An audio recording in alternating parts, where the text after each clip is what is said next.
Hey mama, welcome to Scrunchy Mom Tribe. This is the podcast for moms who want to raise healthy, connected kids without losing themselves in the process.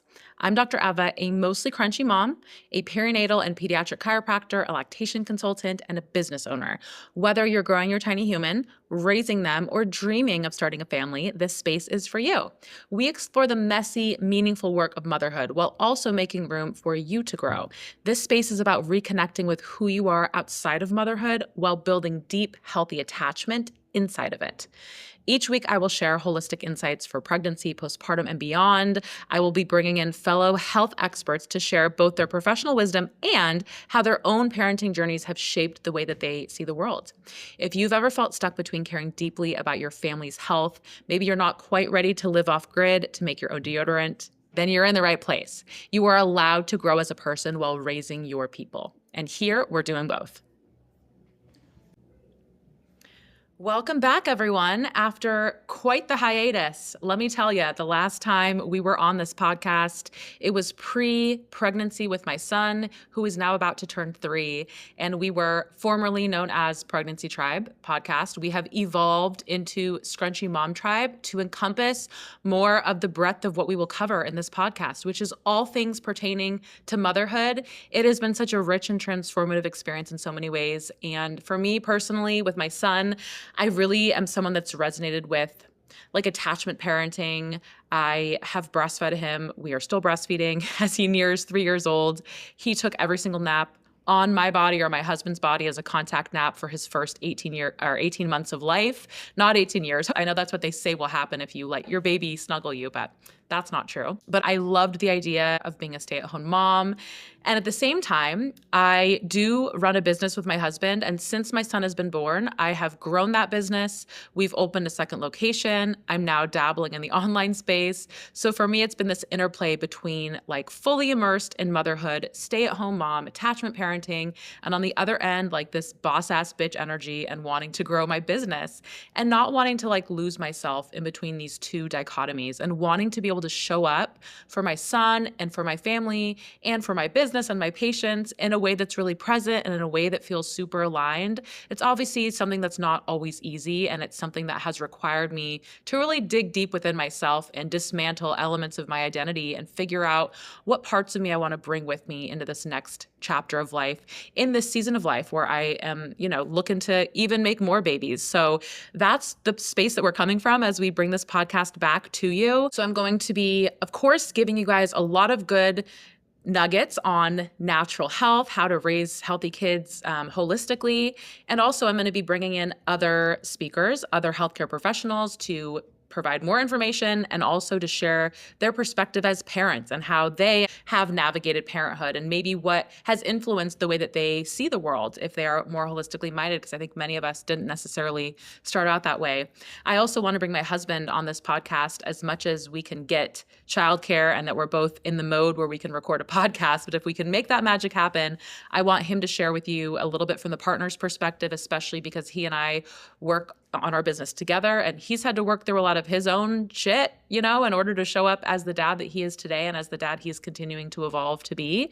And it's just a journey that we've walked together. And I think as part of your tribe, that includes not just other moms, but support people and whoever else you have in your life. And I think we all have a lot that we could learn from that. So knowing where we're headed for this season today, to start us off, I want to talk about what does a scrunchy mom even mean?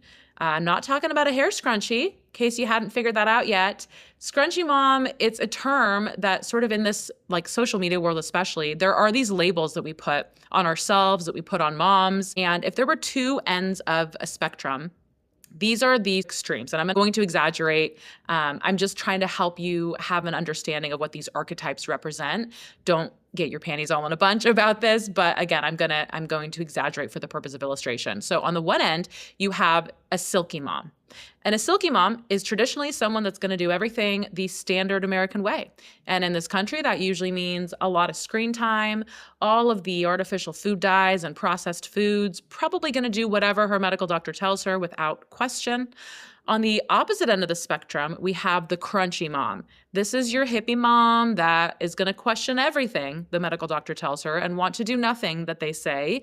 This is the mom that wants to live off the grid, wants to home make her own natural Cheez-Its and wants to give birth in the ocean with a baby dolphin. I actually think that a baby dolphin at my water birth would have been pretty epic, but I do lean more on the crunchy end of things, but I haven't always. And I think that most of us, we are somewhere in the middle. It's funny because the way things are portrayed to us, especially in this world of social media, is that like you got your silky moms and you got your crunchy moms. And they're almost like standing at opposite ends of the canyon. And they're shouting across at each other that you're wrong and you're not doing this right. And if you're ever someone that gets pulled into Facebook comments, like you feel some of that energy, I don't really feel in my heart that that's accurate for most of us. I think most of us do live somewhere in the middle, and I don't think many of us are criticizing other moms that harshly. That's my take on it, because once I became a mom, I realized that it's damn near impossible to judge another mom because we are all making the best decisions we can with the information that we have available, framed by our previous experiences that we've come across in our life. We all have our individual lens through which we approach things. And I do believe that most of us are making the decisions that we feel are best for ourselves and for our children and for our families. And we are not purposefully being reckless with our children's health or just being willy-nilly with the decisions that we're making. So I want to bring that spirit of like non-judgment, letting the labels fall away as we proceed with this podcast. And as I share things and as our speakers share things that maybe challenge the way that you've heard things or they challenge your worldview, you can always take with you what resonates. If you learn something new, that's amazing. And if there are things that don't resonate, you are welcome to leave those here. So with all of that, I would like to share with you guys my journey into crunchydom, so to speak.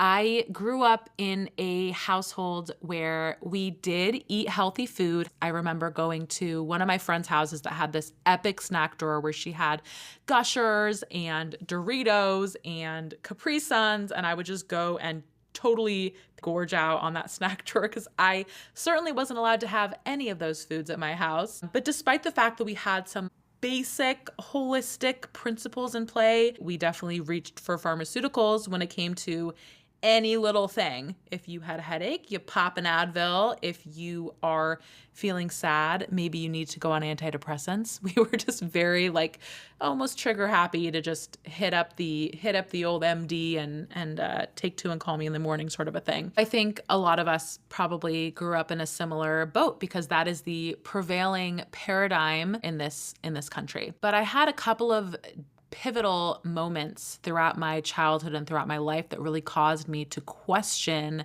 that way of thinking. The first was when I was in middle school. My mom and a lot of her side of the family has dealt with a lot of different mental health issues. There's a lot of anxiety, there's a lot of depression, there's bipolar disorder. And growing up, I always felt like it was just kind of inevitable for me, for my sisters. Hey, this is something that runs in the family. This is probably something that we're going to deal with. It's just sort of our fate. You got to accept it because genetics, right? Little did I know about epigenetics, which is probably a topic for another episode, but we have control over a lot of those factors much more than we think in terms of what genes get expressed and whatnot. But I digress. So my mom, there's a lot of mental health issues on her side of the family, and she was on a lot of different medications when I was in early middle school. And at one point, she was on some particular mix of medications that was just not working for her. And she ended up in essentially a mental hospital, and she had a nervous breakdown. And she left the house. She was living at this facility. I remember going to visit her with my dad, and it was kind of a high security situation, which freaked me out. And I don't even remember that vividly my interaction with my mom because I honestly feel like I blocked a lot of it out because it was emotionally traumatic. But I just remember feeling like this isn't my mom. This is just a shell of the woman that I know to be my mom. And I felt like these are medications that are supposed to bring her to equilibrium, and they're supposed to improve her quality of life and her mood and her functioning, when in fact, they are plummeting her ability to function in even the most basic ways, like her ability to form sentences and speak. So that really, really shook me. Fortunately, she got things dialed in with her medications. She was able to make a full recovery and come back home. But I always felt really deeply impacted by that experience. And it was just like a red flag in my mind of, are these medications helpful? Is there a point at which maybe they cause more harm than good? Are they always necessary? Are they always the first choice? So it's just a seed that was planted. Certainly that was not the beginning of crunchy living for me. In fact, I went on to put horrible things into my body all throughout high school, all throughout college. You could say I essentially trashed my body for 4 years. And there was a time when I had a slip. I slipped on black ice after a night of partying. I face planted. I broke my front 2 teeth. I woke up to like a trail of blood. I've been in situations where honestly, I'm grateful that I came out of that situation alive. Truly, I'm really grateful that I survived the college years because I had no sense of connection to my body. I was valuing what everyone else around me was valuing. It was partying, it was having fun, it was being a little reckless. So I settled down after college. I moved home. I got a 9-to-5 job. I was working as a marketing coordinator for a toe sock company, believe it or not. And I had a friend that brought me to her yoga studio. It was a core power yoga, which is still my favorite heated yoga studio to this day. And I got to feel for the first time what it felt like to be in a consistent movement routine. I loved the way yoga felt in my body. I loved to sweat. I loved the breath work and the mindfulness aspect of it. I fell in love. So I was starting to understand the connection between my body and the way that I felt and how to actually take care of my body, which sounds so silly in hindsight. But I think a lot of us grow up that way. And I think a lot of kids are growing up that way these days where they just don't know what it feels like to be in a good place in your body and to be in a place of balance. And if you've never been to that place, you don't necessarily recognize how dramatically different and how suboptimal it is to not be in that space. So alongside this entire narrative of me growing up, I had a best friend whose parents were both chiropractors. And I was able to contrast the way that her family did things with the way that my family did things and what the outcomes were. Here's an example. We both had healthy food in the house, but her family, it was like to the extreme. Like they didn't have any good junk food. They had a natural toothpaste. If you had period cramps, you weren't getting a Tylenol, you were getting a heat pack. I watched her and her sisters get adjusted by their parents all the time. But you know what? I'll be damned if they weren't the healthiest family that I knew. And those girls were never sick. They never missed school.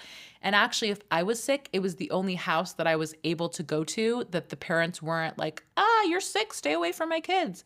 I could be around them when I was sick and they just seemed totally unfazed by it. It was almost as if they were so confident in their body's ability to be healthy and to be resilient that it didn't matter, what they were encountering. It was just kind of a crazy, mind-blowing thing for me.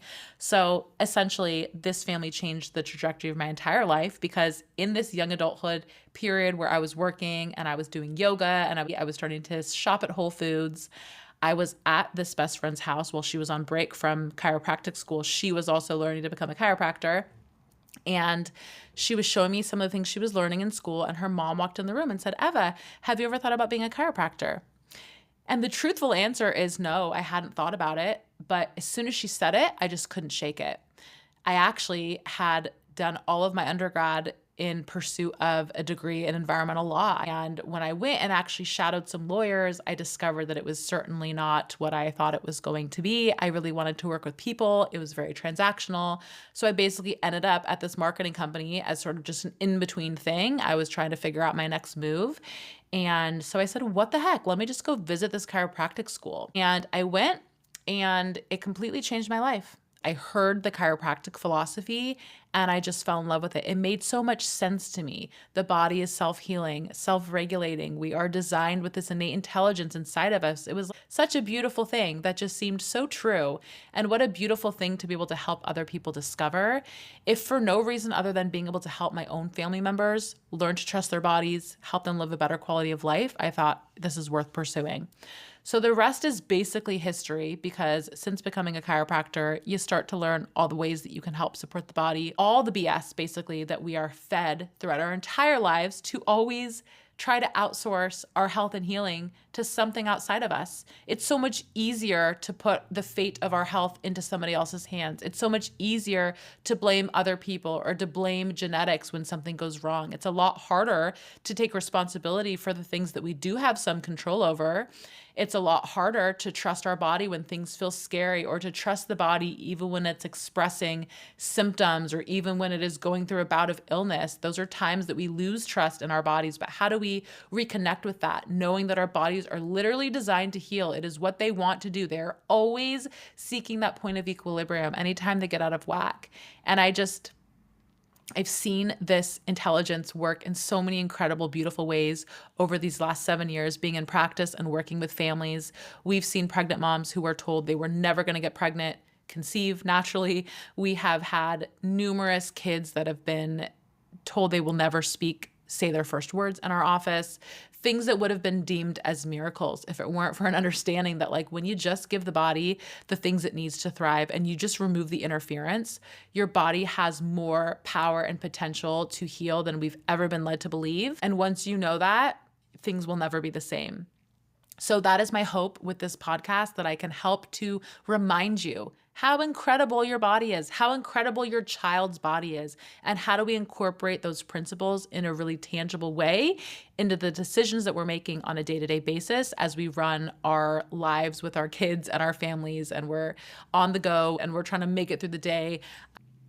I want to help you reconcile these two worlds, right? The silky and the crunchy. I want to help you find a truth that feels good for you. I'm trying to help remind you of what you already know deep, deep inside. I'm really excited to share with you guys on a weekly basis. I'm really excited to get up close and personal with you and share more about my life than I've ever shared with anyone before. I'm typically a very private person. So thanks for being in this with me and for holding space for that. And I'll see you guys next week. Thanks for hanging out with me today. If you loved this episode, please hit follow, leave a review. You know that's the way this whole podcast thing works. Better yet, share on your social media so I can help reach other scrunchy moms just like you. If you would like to connect with other moms, keep this party going, and unlock all of my resources on pregnancy, birth, postpartum, motherhood, and beyond, you're going to want to join our private all-access community inside of Circle, which is linked below in the show notes. Remember, there's no one way to raise healthy, well-adjusted, tiny humans in this crazy-ass world, and you're doing better than you think. Now go drink some water, eat something other than your kids' leftovers, and I'll catch you on the next episode.